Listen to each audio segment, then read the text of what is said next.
saya berada di Makbaroh Mbah Nur Besari, di mana Mbah Nur Besari adalah putra daripada Mbah Nur Kalam selaku pendiri Masjid Agung Kabupaten Pemalang.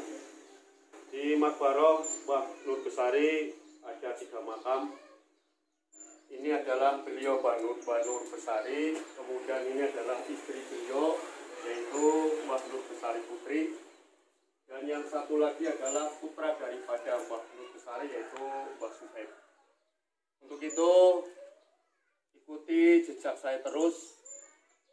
Hari ini kami akan mengetahui sedikit pada narasumber tentang sejarah singkat daripada Mbah Nur Besari, putra daripada Mbah Nur Kalam. Untuk itu ikuti saya terus, jangan lupa like, share, komen, dan subscribe. Matur nuwun. Pemirsa, ketemu kembali dengan channel kami. Alhamdulillah hari ini kami berada di Makbaroh, di mana Makbaroh tersebut adalah putra dari Mbah Nur Kalam yaitu Mbah Nur Besari. Assalamualaikum warahmatullahi wabarakatuh. Para pemirsa yang saya hormati, ini kita jumpa lagi ya. 2 minggu yang lalu ya berarti ya, Mas ya. 2 minggu yang lalu Sejarahnya Mbah Nur Kalam. kita mengungkap sejarahnya Mbah Nur Kalam ya. Dan sekarang kita akan ungkap sejarahnya Mbah Nur Besari ya. Nah, sumber cerita itu dari mana sih? Ya jujur saja karena cerita ini tidak tertulis, saya dapat dari berbagai macam sumber berdasarkan dongeng turun temurun. Berdasarkan dongeng turun temurun ya. Ya tentu saja sumbernya banyak ya. Nah, nanti ini yang saya akan sampaikan itu hasil dari kesimpulan ya, kesimpulan saya sendiri berdasarkan narasumber yang banyak itu, karena satu sama lain kan kadang-kadang kan ada yang berbeda, bertentangan bahkan ya. Nah, ini kesimpulan saya. Jadi Mbah Nur Besari yang dulunya itu disebut dengan sebutan Padmanegara ya. Beliau lahir di bumi Mataram, tepatnya di Kesultanan Yogyakarta Hadiningrat. Beliau adalah salah satu dari cucu Hamengkubuwono II. Jadi masih sepupu dengan Pangeran Diponegoro dan sepupu juga dengan Pangeran Suryonegoro yang menjadi adipati di Pemalang pada zamannya, dengan sebutan terkenalnya itu Kanjeng Suwardi.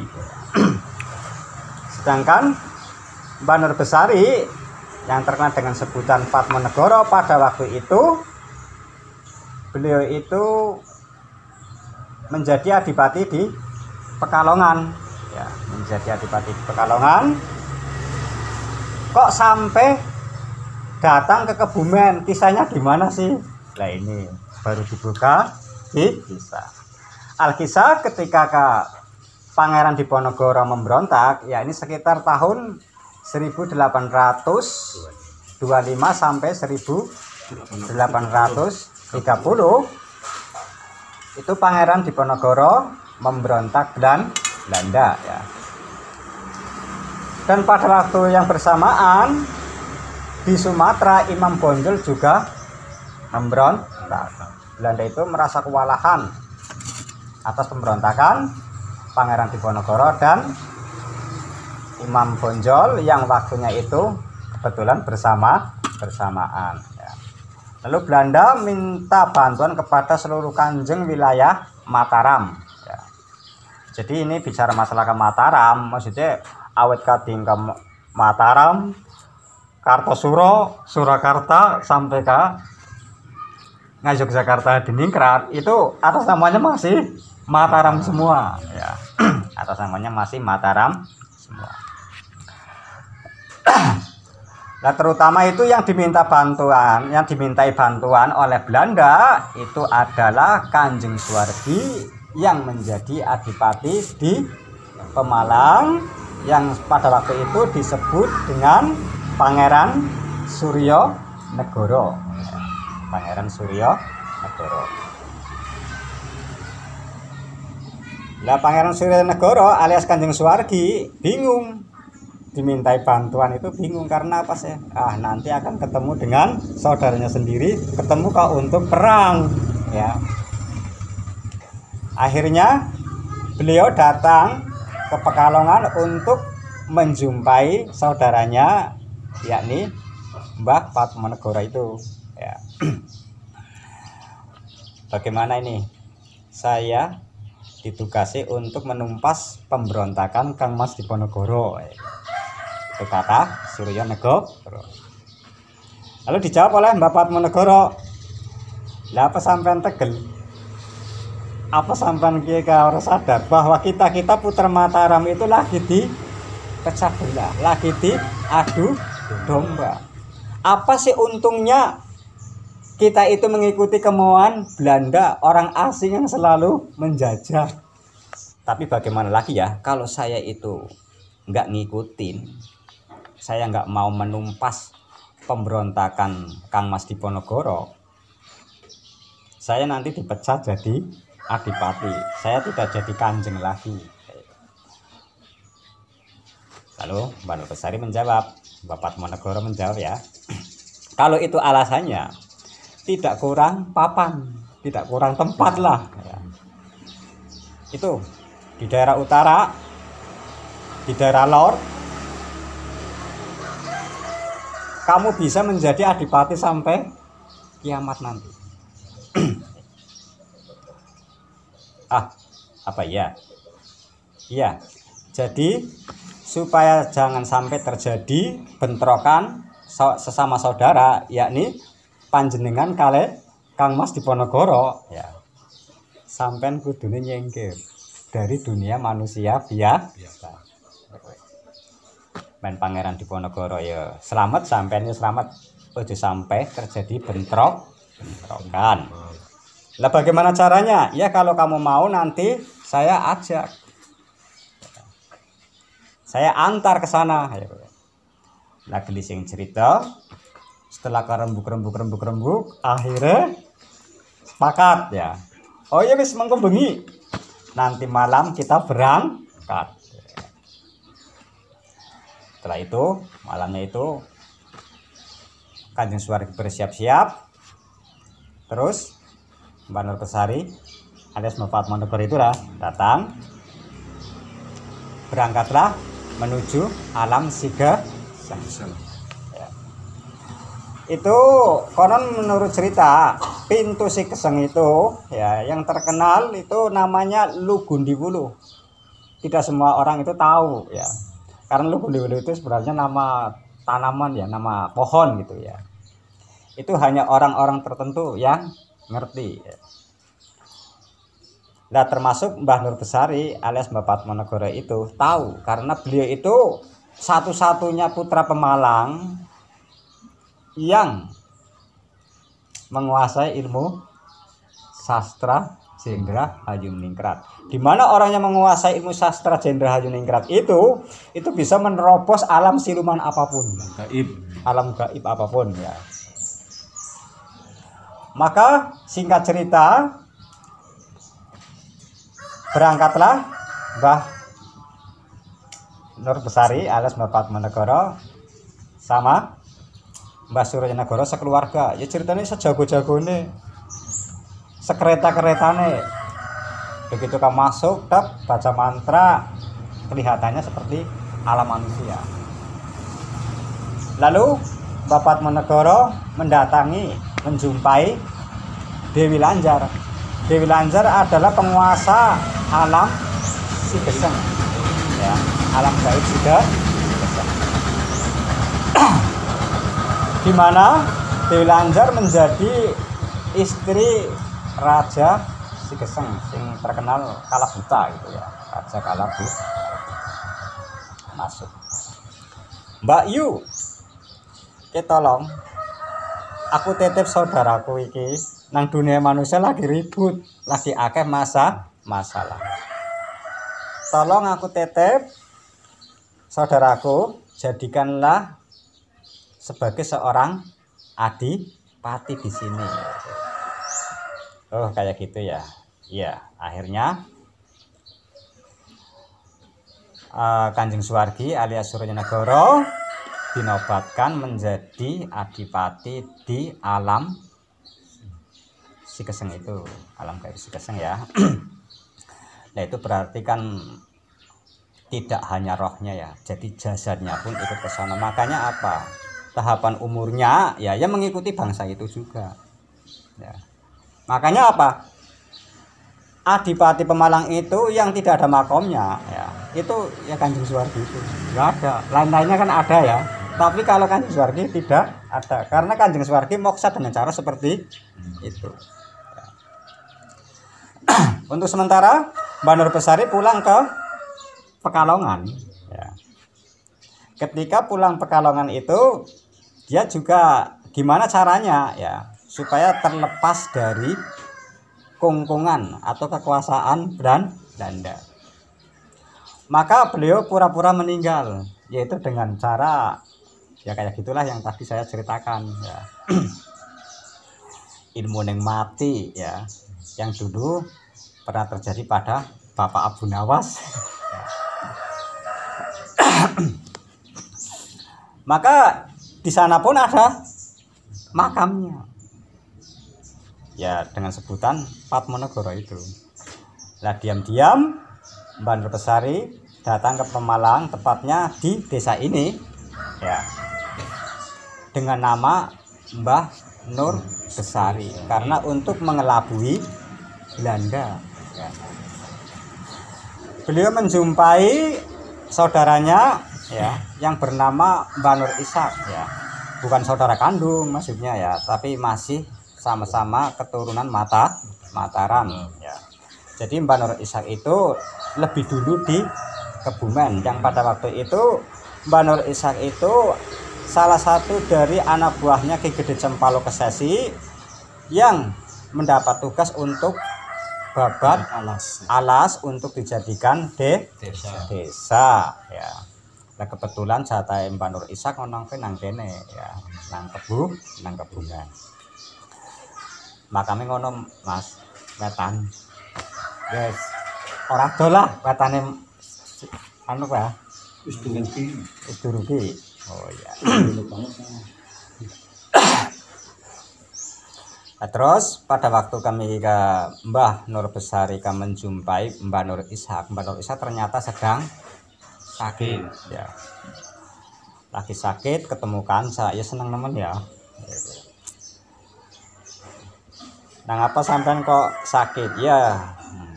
Babat alas negori wet-wetan, kemungkinan keselah kayak gitu. Lagi pula kayaknya di sini itu angker ya. Saya harus berhadapan dengan pendahulu sebelum saya yang berupa makhluk halus. Tolonglah saya dibantu. Nah, itu Mbah Nur Besari komat kami baca apalah ya. Alhamdulillah penyakit itu ringan dan akhirnya sembuh ya. Tapi Mbah Nur Ishak itu merasa berat memang babat desa ini ya. Akhirnya dipasrahkan kepada Mbah Nur Besari. Jadi pada waktu itu ya seakan-akan dianggap bahwa yang babat desa ya Mbah Nur Besari. Nah, Mbah Nur Besari itu membagi wilayah desa Kebumen ini menjadi 3, yakni dengan nama-nama putrane Mbah Nur Ishak, yakni Mbah Gemek, Mbah Kesemek, Mbah Krajan. Lah kowe Mbah Gemek maknane kowe gemi teku nyambut gawe ya.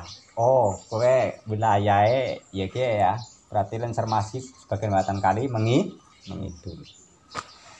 Sedangkan kan Krajan sing Watan Kali bagian lor mau ngalor kabeh wilayah Krajan itu maknane kota ya. Sedangkan Kudun Kali keseluruhan jatahe nyai kesemek ya, maka disebut tanah kesemek. Yen kesemek iku maknane kowe keputihan atau kesucian. Mbah Nur Besari dalam Babat Desa ini ya, kowe orang nolak pendatang.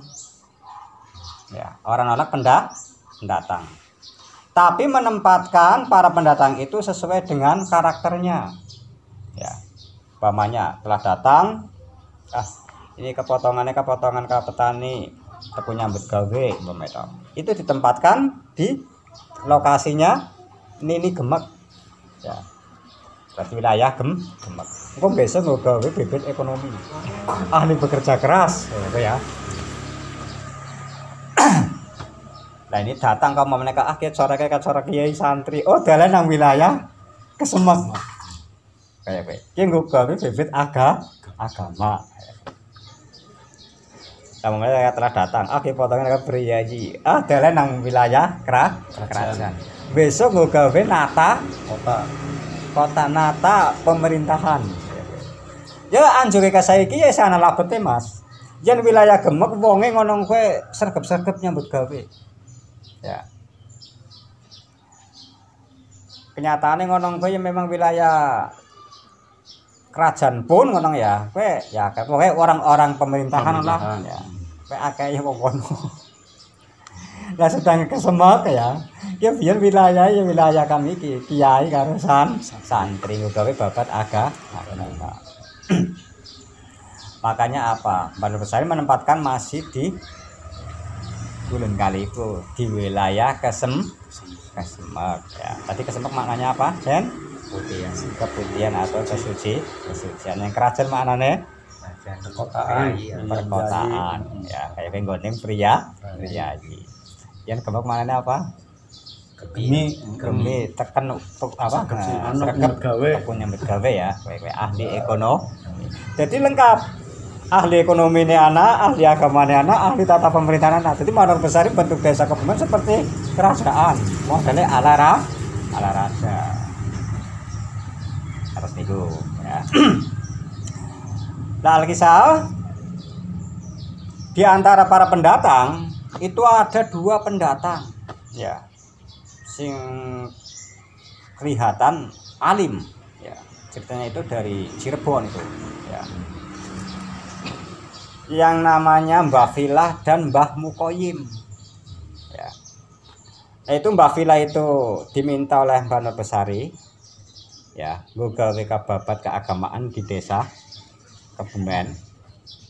Sedangkan Mbah Mukoyim itu diminta oleh Syekh Muntaha Pedurungan Tengara itu, untuk menjadi ya, untuk membantu apa, mengajar ngaji lah. Jadi Mbah Mukoyim itu aslinya itu dulunya itu ya abdinya Syekh Muntaha Pedurungan Tengah ya. Kok sampaikan di situ ya, nanti ada ceritanya lagi. Ya, ada ceritanya. Ya. Nah itu Syekh Muntaha mengapa berkiprah agama dimulai dari Pedurungan Tengah? Karena apa sih? Ya napak tilas Mbah Talabuddin.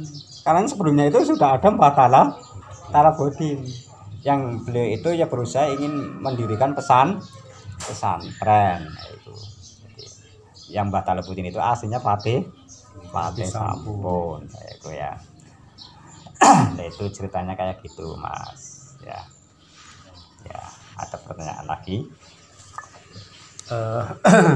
Saya kira keterangan dari Mbak Ang Mazhar ini sudah panjang lebar kaitannya dengan sejarah daripada Mbah Nur Besari.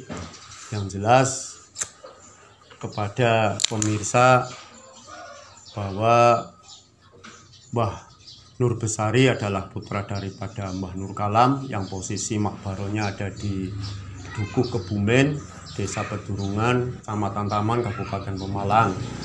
Untuk itu barangkali pada warga Nahdliyin yang ingin ziarah ini bahwa putra Mbah Nur Kalam yaitu Mbah Nur Besari makbaronya alhamdulillah baru saja dipugar dan biasa sering diziarahi oleh lingkungan.